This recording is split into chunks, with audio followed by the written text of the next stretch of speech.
తలెత్తి చూడాలి, అలా ఉంటాడు నందీశ్వరుడు. నందీశ్వరుడు కేవలము శివుణ్ణి చూస్తాడని మీరు అనుకుంటున్నారేమో, తప్పు.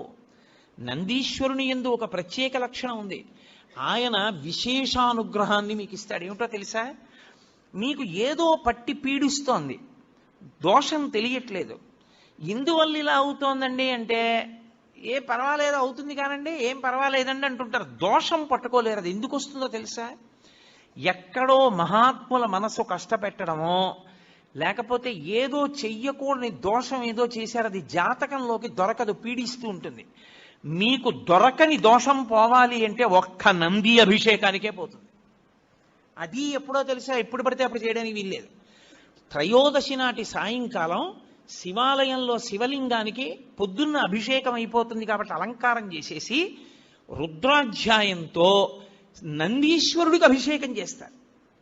అభిషేకం చేసి నంది మూర్తిని అంతటినీ కడిగి అలంకారం చేసి చందనం బొట్టు పెట్టి నందీశ్వరుడికి శివలింగానికి ఏకకాలంలో హారతిత్తితే సమస్త దోషములు ఉపశాంతి పొందుతాయి. ఒక్క త్రయోదశి నాడే. ఇక ఇంకొక రోజు లేదు దానికి. దోష నివారణార్థం చేసేటటువంటి అభిషేకం నందీశ్వరుడికి ఉంది ప్రదోష వేళలో. జాతకంలో వచ్చేటటువంటి అంత గొప్ప గొప్ప దోషాల్ని కూడా నివృత్తి చెయ్యగలిగిన శక్తి ఎక్కడ పటమరిస్తుందంటే శివాలయంలో పటమరిస్తుంది. అందుకే త్రయోదశి అభిషేకము అంటారు. దానికి నంది దగ్గర బయలుదేరి ప్రదక్షిణం చేసి నంది దగ్గరికి రావాలి. దానికి ఒక ప్రత్యేకమైన ప్రదక్షిణ విధానం ఉంటుంది. ఆ ప్రత్యేక ప్రదక్షిణ విధానంలో ప్రదక్షిణం చేసి మళ్ళీ నంది దగ్గరికి వస్తారు. దాన్ని నంది నమస్కారము అని పిలుస్తారు. దాని చేత శివానుగ్రహం పరిపూర్ణంగా కలుగుతుంది. లింగం మీద గీతలు కనపడ్డాయనుకోండి, బ్రహ్మసూత్రం ఉందనుకోండి, బయటికి వచ్చి కాళహస్తీశ్వర శతకంలో 2 పద్యాలు చదవాలి. బయటికి వచ్చి మీకు వచ్చిన శ్లోకాలు 2 చెప్పాలి. పాటలు వచ్చిన వాళ్ళైతే 2 పాటలు పాడాలి. బలం ఉన్న వాడివైతే పల్లకి పట్టుకోవాలి, లేదా గుడి కొంచెం సేపు తుడిచి వెళ్ళిపోవాలి.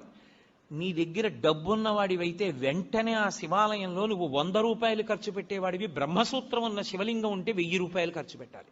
ఎందుకంటే నీ జన్మ పడ్డి అక్కడికి వచ్చావని గుర్తు. అది 1,000,000 రెట్ల ఫలితాన్ని ఇచ్చేస్తుంది. ఒక రుద్రాభిషేకం ఒక చోట చేస్తే ఏ ఫలితమో, బ్రహ్మసూత్రం ఉన్న శివలింగానికి చేస్తే 1,000,000 రెట్లు విశేష ఆరాధనా ఫలితముని ఇచ్చేస్తుంది ఆ శివలింగం. అలా ఇవ్వగలిగిన శివలింగం అని గుర్తు చెప్పడానికి వచ్చిన వాళ్ళకి బ్రహ్మసూత్రం ఉంటుంది దాని మీద. అది చెక్కినప్పుడే ఆ బ్రహ్మసూత్రం చెక్కుతారు. బ్రహ్మసూత్రం ఉన్నది మీకు పరాకు చెప్పినట్టు శివలింగం మీద. జాగ్రత్తగా ఉండు సుమా. తేతలి అని ఒక గ్రామం. మహానుభావుడు రాజరాజ నరేంద్రుడు వెళ్ళిపోతుంటే ఒక పాము అడ్డొచ్చింది, వెళ్ళనివ్వాల సైన్యాన్ని.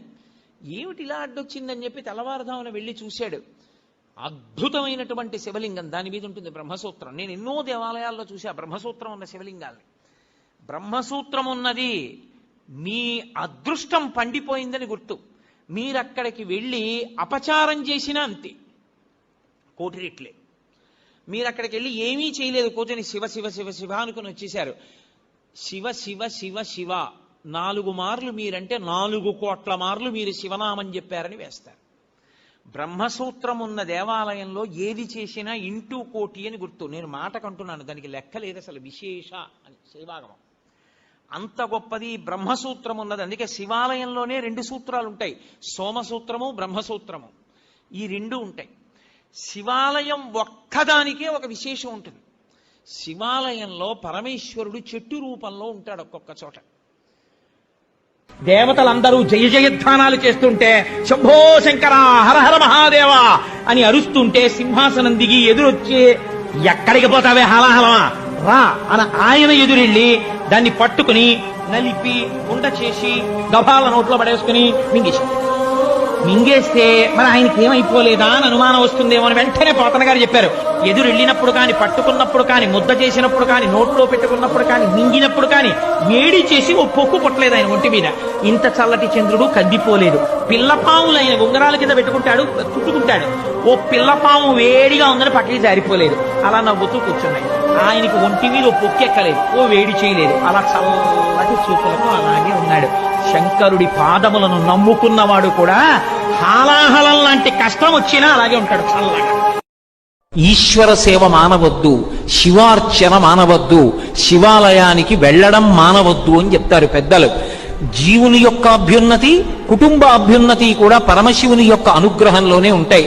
అందుకే లోకంలో ఎప్పుడైనా ఎవరికైనా భయంకరమైన శాపం ఇవ్వాలంటే రెండే మాటలు వాడతారు. నీ ఇంట జిల్లేడు చెట్టు పుట్టుగాక, నీ ఇంట శివభక్తి లేకుండుగాక. ఈ రెండే శాపవాక్కులు. శివాలయంలో కూర్చుని ఒంట్లో బాగుండనటువంటి వాళ్ళు ఈ చంద్రశేఖరాష్టకాన్ని నా మీద నమ్మకంతో చదివితే వాళ్ళకి అపమృత్యు దోషం రాకుండా నేను పరిహరిస్తాను. 90 ఏళ్ళకి రావద్దు, 100 ఏళ్ళకి రావద్దు అనకూడదు, జ్ఞానంతో అంగీకరించాలి.